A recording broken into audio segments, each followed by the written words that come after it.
TVT au cœur de l'information.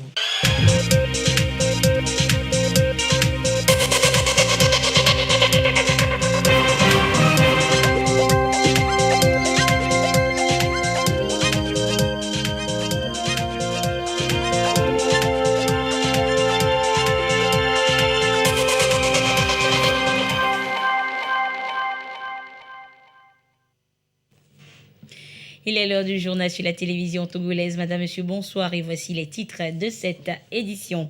Comment gérer la fiscalité et donner les moyens de financement des objectifs de développement durable au Togo? Eh bien, une rencontre réunit plusieurs acteurs à cet effet depuis ce matin à Lomé. Le compte rendu à suivre dans ce journal. La cartographie des acteurs de la recherche et de l'innovation au Togo est désormais disponible. Elle va permettre de fédérer l'action de tous pour le développement du Togo. Vous découvrirez le contenu de cette cartographie dans ce journal. Et puis pour plus de sécurité sur la toile, l'Agence nationale de la cybersécurité sensibilise tous les utilisateurs à plus de vigilance. L'étape des savanes à découvrir dans cette édition. Voilà donc pour les titres. Les acteurs du système fiscal, les élus locaux, les opérateurs économiques ainsi que des partenaires techniques et financiers se sont retrouvés ce matin à Lomé pour échanger sur des stratégies à mettre en place pour mieux gérer la fiscalité et donner ainsi de moyens au gouvernement pour financer les objectifs de développement durable ODD. La rencontre est organisée par le ministère de l'économie et des finances à travers l'unité de politique fiscale. Voyons cela avec Carmen Madji à Capo. Le financement reste un des préalables pour une mise en œuvre efficace des 17 objectifs de développement durable ODD. Au Togo, le ministère de l'économie et des finances a mis en place depuis plus d'1 an un service pour mieux mobiliser les ressources intérieures, l'UPF, Unité de politique fiscale. Ce service s'est doté d'un plan stratégique visant à élargir la base des recettes et améliorer la collecte des impôts, entre autres. Avec les différents acteurs du système fiscal togolais présents à cette rencontre, l'UPF veut dialoguer pour parvenir à un système qui favorise le développement économique et social durable au bénéfice des populations. Ce climat de confiance que nous entendons entretenir avec nos partenaires vise 2 objectifs: éviter l'optimisation fiscale agressive et faire en sorte que la régularité fiscale soit une réalité vivante. Et tous ces points de repère sont orientés vers un seul objectif, à savoir renforcer la capacité fiscale pour pouvoir permettre au gouvernement d'impulser les politiques publiques, par exemple dans le domaine de l'éducation, de la santé, de la justice, de la sécurité et les autres domaines associés. Plusieurs partenaires techniques et financiers, dont le PNUD, accompagnent le Togo pour une mise en œuvre efficace des ODD. Pour le directeur de cabinet du ministère de l'économie et des finances, des mesures sont prises pour assainir les finances publiques. Des efforts budgétaires soutenus ont permis de réduire la dette publique et de lutter contre la pauvreté. Il est donc important de créer une synergie efficace dans la mobilisation des recettes fiscales pour soutenir la vision d'un Togo où il fait bon vivre à l'horizon 2030. La Cour des comptes fait face aux responsables des partis politiques des régions des Savanes, Kara et Centrale. C'est une rencontre d'information et de sensibilisation de ces acteurs politiques sur le rôle de la Cour, la nécessité de produire des états financiers et l'obligation pour leur formation politique de rendre des comptes après financement. Voyons cela avec Nestor Mozo sur place à Kara. Les partis politiques au Togo sont financés par les cotisations de leurs membres et les produits de leurs activités, ainsi que par les dons et legs. Ils bénéficient en outre d'une aide financière de l'État. C'est l'article 18 de la loi numéro 91-04 du 12 avril 1991 portant charte des partis politiques qui le stipule. L'aide de l'État est attribuée aux partis politiques ayant obtenu au moins 5% des suffrages sur le plan national aux élections législatives. Le financement des formations politiques s'étend aux campagnes électorales. Cependant, la loi leur fait obligation de tenir une comptabilité régulière de leur gestion financière et une comptabilité matière de leurs biens dans le cadre des moyens alloués par l'État. Le contrôle des ressources se fait par l'Assemblée nationale et la Cour des comptes. Dans l'exercice de cette mission de contrôle, la Cour des comptes a constaté des irrégularités. C'est pour mettre fin à cette situation qu'elle a entrepris de sensibiliser les responsables des formations politiques. Cette rencontre à Kara concerne ceux des régions centrales Kara et Savane. Le gouvernement rend compte à l'Assemblée à travers la loi de règlement qu'il établit et qui est confortée par l'avis de la Cour des comptes à partir de l'étude le rapport sur l'exécution de la loi de finances de chaque année. Donc il va sans dire que toute institution qui gère les fonds de l'État doit pouvoir rendre compte. Et les partis politiques non seulement sont tenus de rendre compte de leurs activités, des cotisations de leurs membres et autres, mais ils doivent rendre compte de tous les fonds dont ils disposent et de leur provenance, surtout des fonds de campagne et autres, puisque l'État appuie les partis politiques. Donc c'est pour cela que la Cour, après avoir formé les autres acteurs, a décidé de former les partis politiques. Présentation de la Cour des comptes et des cours régionales des comptes, reddition des comptes des partis politiques, système comptable des entités à but non lucratif, ébauche d'un plan comptable des partis politiques au Togo sont les modules prévus. Cette rencontre de Kara fait suite à celle tenue du 17 au 18 octobre à Lomé pour les partis politiques du Grand Lomé et du 20 au 21 octobre à Aditi-Kopé pour ceux des régions maritimes et plateaux. Les 3 sessions ont été financées par la Banque mondiale et l'Union européenne à travers le projet d'appui à la gouvernance économique PAGE. Après 4 mois d'enquête, c'est l'heure de la validation de la cartographie des acteurs de la recherche et de l'innovation au Togo. Je vous le disais en titre, la démarche s'inscrit dans le cadre du projet Variwa, valorisation des résultats de recherche et de l'innovation en Afrique de l'Ouest. C'est un projet qui vise à fédérer toutes les actions des acteurs afin d'impacter l'économie et le développement du pays. Le reportage est signé Ramdan Assina. La cartographie des acteurs des principales structures publiques et privées de recherche et d'innovation du Togo est en finalisation. 2 jours de travaux sont ouverts ce mercredi. Le document retrace les domaines et besoins pour la recherche, mais il révèle également les résultats pour le moins et le jeu déjà disponibles. Innover ou faire la recherche et avoir des résultats dans la case, ça ne sert à rien. Mais comment on peut transformer ce résultat en produit commercialisable? Les projets tiers, on a parlé de l'incubateur de l'ITRA. Vous avez un projet qui est piloté par l'Université de Lomé qui consiste à créer un partenariat entre les entrepreneurs, les banquiers et les chercheurs et innovateurs. Vous avez Kara qui pilote 2 projets, toujours dans le cadre de ce même projet. Un projet pour former une jeune génération sur comment aller jusqu'au bout du processus de recherche, comment aller jusqu'au bout du processus de l'innovation. Donc au total, nous avons 4 projets tiers qui viennent consolider la mise en œuvre du projet au niveau national. Nous avons utilisé une méthodologie quantitative qui a consisté à faire un échantillonnage de l'ensemble des entreprises sur le territoire national et nous avons fait l'enquête auprès de cet échantillon. Pour les institutions de recherche et les chercheurs, c'est la même approche que nous avons utilisée.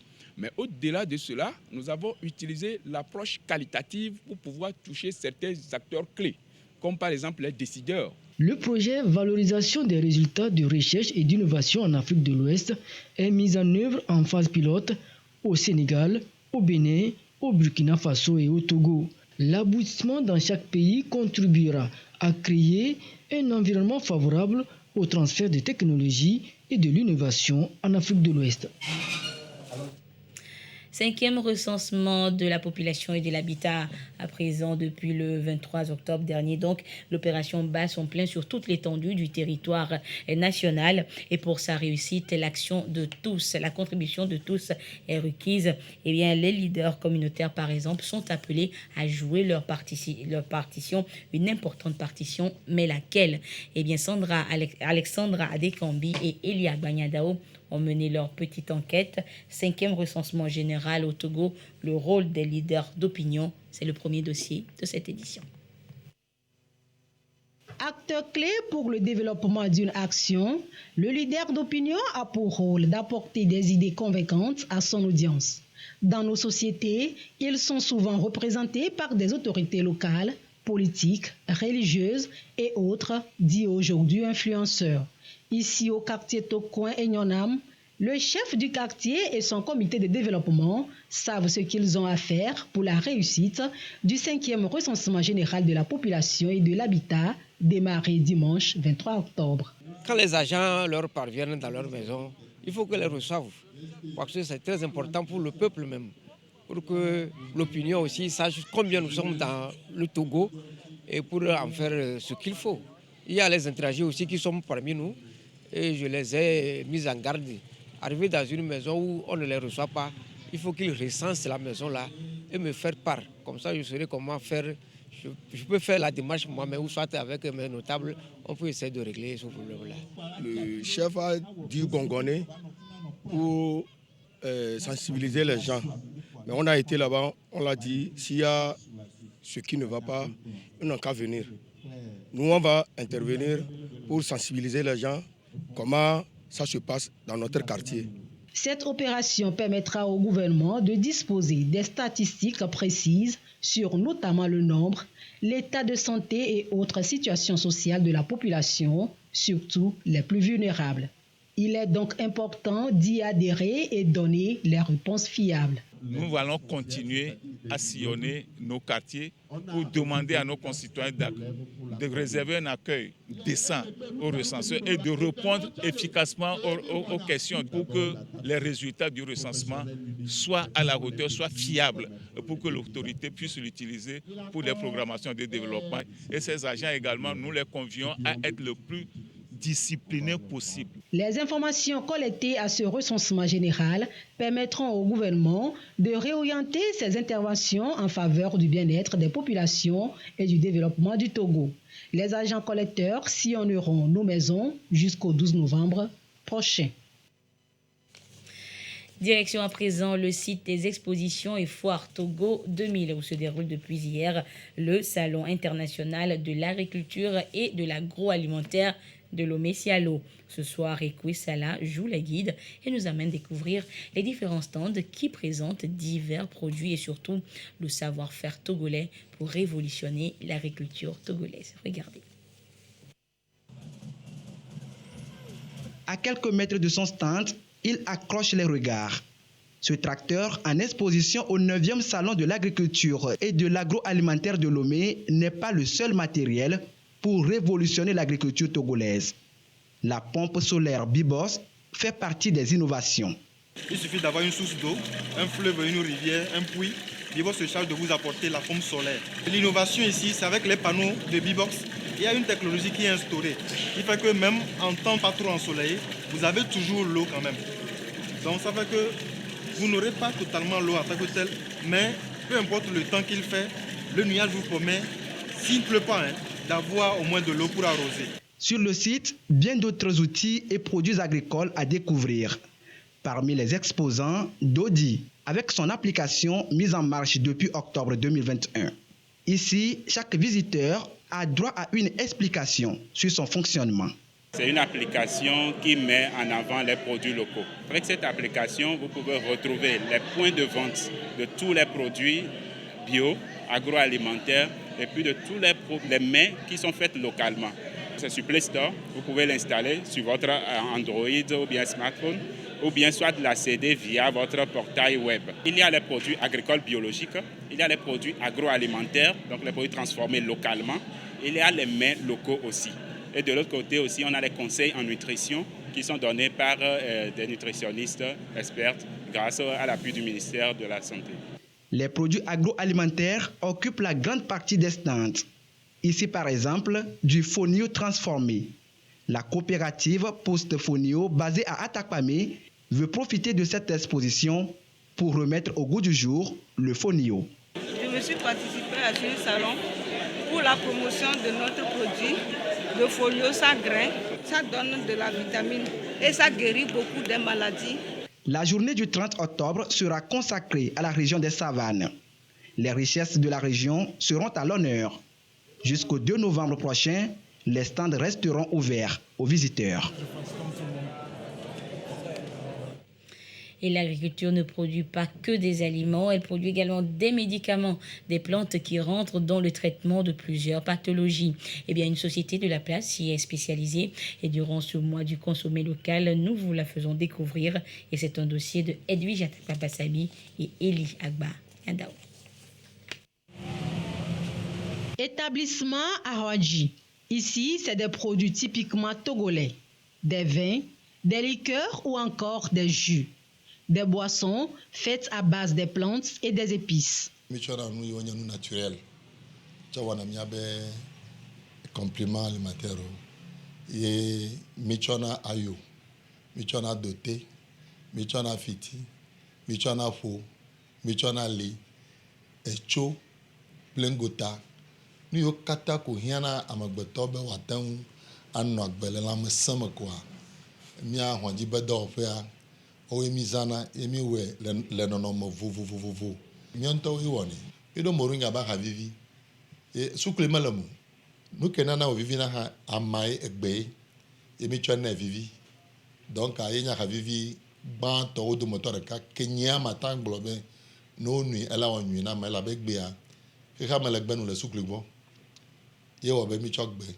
Chwana vivi. Egbe ma le ko fa elle e wa me kele kpoma fe village. Na wa vide gbe denu mo kwa olanu koko alo ti deji ke ma de sukle. Voilà vivi. Mi do hawa be o me enene no mo kata onye produit local mi me we alo mi do ancho evo de ni mi cho we cha o le mi aba shi o me pata. Habib est un client fidèle du coin. C'est ici qu'il s'approvisionne en vin, mais pour une raison particulière. Je viens ici chercher le vin fait à base de moringa parce que ça purifie le sang et ça permet à l'homme d'être dans sa dignité d'homme. Je convie la population togolaise pour voir de leurs propres yeux et tester les produits. Quelqu'un m'a conseillé de venir chez Arwandi. Je suis venue, j'ai vu des produits locaux. Moi-même, je souffre des infections. Ce qui m'a motivé, ce sont des produits faits à base des plantes et des épices de chez nous. Depuis quelques années, le gouvernement œuvre pour la promotion des produits locaux et beaucoup d'avancées ont été constatées dans le secteur. Aujourd'hui, on note plus de 1000 produits made in Togo et 437 points de vente. L'autre actualité, je vous l'annonçais en titre, le Togo. C'est le Togo qui part en guerre contre la cybercriminalité sous toutes ses formes. Sur la toile, la sécurité est parfois inexistante ou encore non garantie et l'on est soumis très vite à toute forme de danger.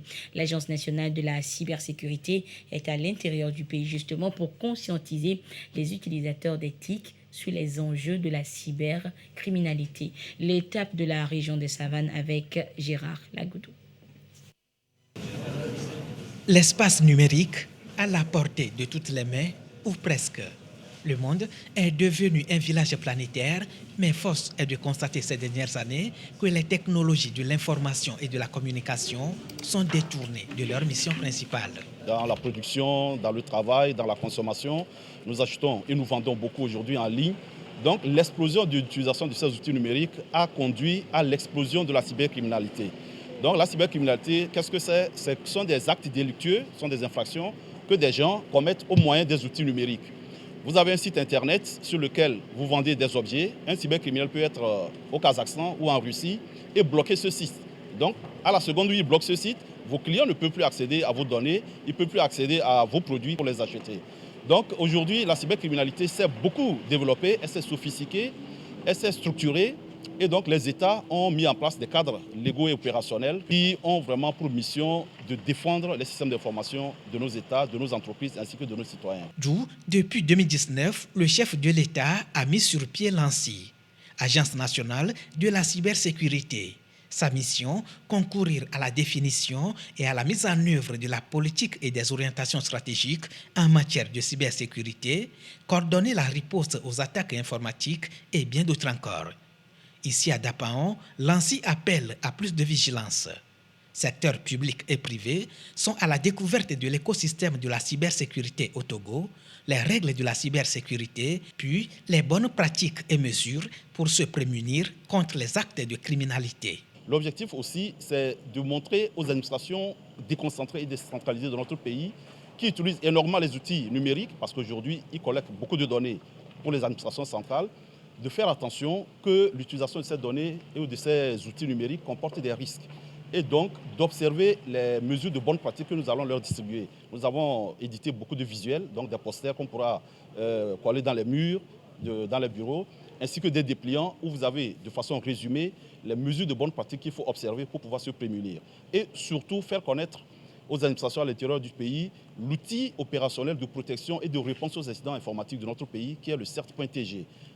Nous allons donc leur fournir toutes les informations concernant le CERT afin que si jamais ils ont des soucis, ils subissent une attaque informatique, qu'ils ne soient pas illuminés, qu'ils sachent qu'il y a une structure qui est opérationnelle 24 heures sur 24, 7 jours sur 7 pour pouvoir leur venir en aide en cas d'attaque informatique.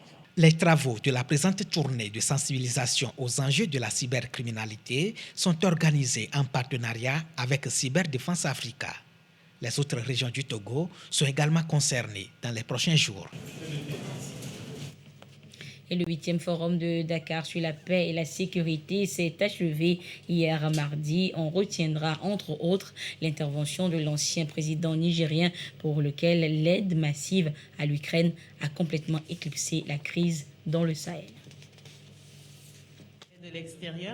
La 8e édition du Forum international de Dakar s'est clôturée mardi avec une prise de parole de l'ancien président du Niger, Mamadou Issoufou, qui a fait état de l'incompréhension des Africains face au soutien massif apporté à l'Ukraine, alors que selon lui, les yeux sont détournés de la situation au Sahel. Et ça choque les Africains d'ailleurs de voir les milliards qui pleuvent sur l'Ukraine, alors que les regards sont détournés de la situation au Sahel. Quand on a mis en place, pour illustrer ce que je veux te dire, le G5 Sahel et sa force conjointe, pour rendre opérationnelle la force conjointe du G5 Sahel, il nous fallait 400 millions de dollars. On ne les a jamais obtenus. Les soutiens massifs qui sont apportés en Ukraine, on a le sentiment d'avoir deux poids, deux mesures. L'ancien chef d'État nigérien a également insisté sur l'importance de la construction des États dans le processus de pacification du continent, soulignant la responsabilité des États occidentaux dans la déstabilisation de la région avec leur intervention militaire en Libye en 2011. Et l'autre actualité, c'est le nouveau gouvernement de transition burkinabé qui est connu. Le Premier ministre Apollinaire Joachim Kielem de Tambela a dévoilé son équipe. 5 anciens ministres sont maintenus, 5 femmes et 2 militaires font également partie de cette équipe chargée de conduire la transition dans le pays. Et parlons toujours de cette crise burkinabé. Elle a occasionné d'importants déplacements des populations et la plupart ont pris comme destination le Togo, le nord du pays. Et 20 ménages de déplacés burkinabés justement dans la région des Savanes viennent de bénéficier de l'assistance de l'Église des Assemblées de Dieu du Togo. Ils ont reçu des vivres et des enveloppes financières pour les soutenir dans cette période difficile. Le compte rendu de la cérémonie avec Gérard Lagoudou. Au-delà de l'évangile, l'Église des Assemblées de Dieu du Togo fait de l'humanitaire son cheval de bataille. Acte de solidarité posé ici à Dapaon au profit des déplacés et victimes des attaques dirigées par des groupes armés non identifiés au Burkina Faso. Quand nous lisons dans Matthieu 25, le Seigneur a parlé de ça. Il dit: j'étais malade et vous m'avez soigné. J'avais faim, vous m'avez donné à manger. Bref, il enseigne là l'assistance aux personnes vulnérables. Et c'est une recommandation divine. Et chaque ménage est reparti avec un sac de maïs blanc de 100 kg, 50 kg de riz, un bidon d'huile de 5 litres et une enveloppe financière. Au Burkina, ce n'était pas facile. C'était pas facile parce que, de un, nous sommes là-bas. La plupart, c'est à cultiver. Nous ne sommes pas des commerçants. Donc, de là, aujourd'hui, tu es là, ici, et qu'on va te donner à manger.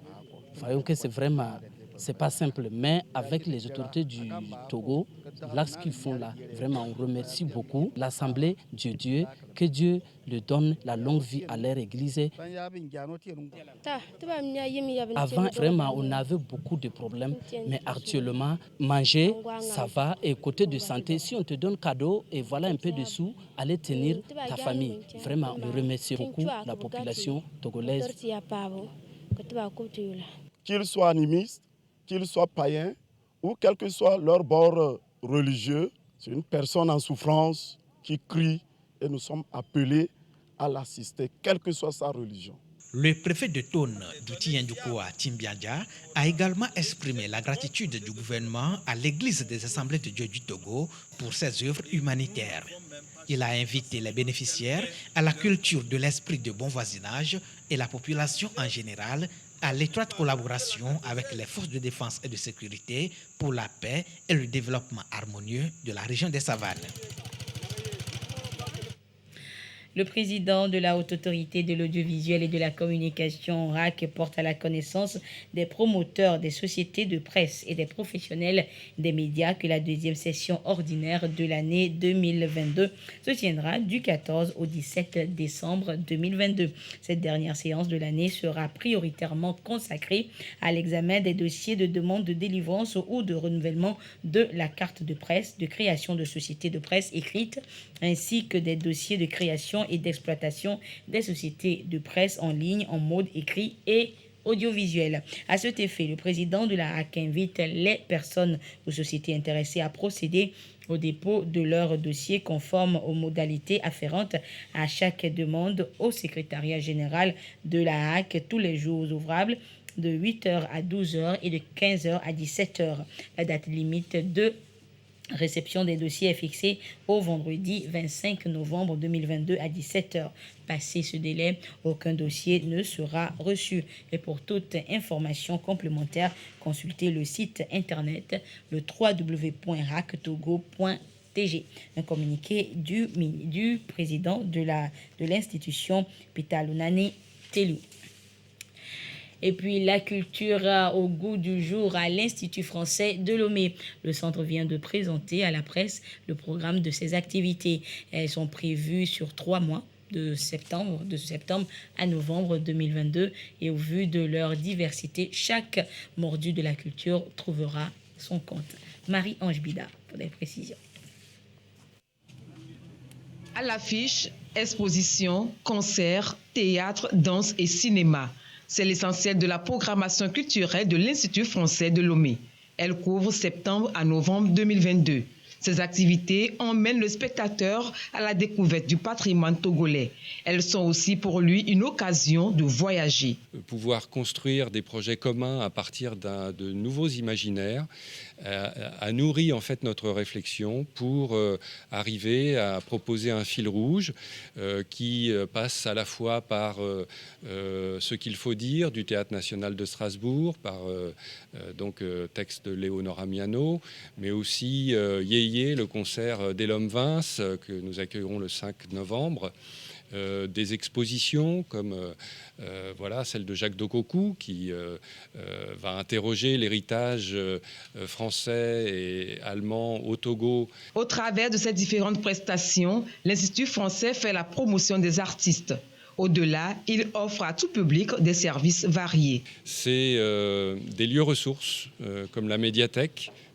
C'est aussi tout ce qui est langue française, cours de langue, rayonnement de la francophonie, avec différents modes d'intervention. Et puis enfin, la dimension Campus France, préparation des étudiants et outillage des étudiants pour les amener à construire un projet professionnel, projet d'études, à choisir la bonne orientation. Le mois de novembre est dénommé Novembre numérique. Il sera meublé d'ateliers sur les jeux vidéo et le monde de la réalité virtuelle. Et puis cette actualité, cette information de l'Église catholique à présent pour terminer. Le souverain pontife a nommé ce mercredi 26 octobre 2022 Père Moïse Touro comme évêque du diocèse d'Atakpamé en attendant dans les prochains jours son ordination épiscopale. Il faut rappeler que le diocèse d'Atakpamé a été érigé le 23 septembre 1964 et Monseigneur Moïse Toureau sera donc le 5e ordinaire, après bien sûr Monseigneur Nicodème Bariga, Julien Couteau, Philippe Kodjo et Bernard Atapa. Donc nos félicitations donc au nouvel évêque du diocèse d'Atakpamé, le révérend Père Moïse Toureau. Voilà donc sa photo. Et c'est sur cette information donc que se referme cette édition. Merci de votre fidélité à la télévision togolaise. Excellente suite de nos programmes. Au revoir.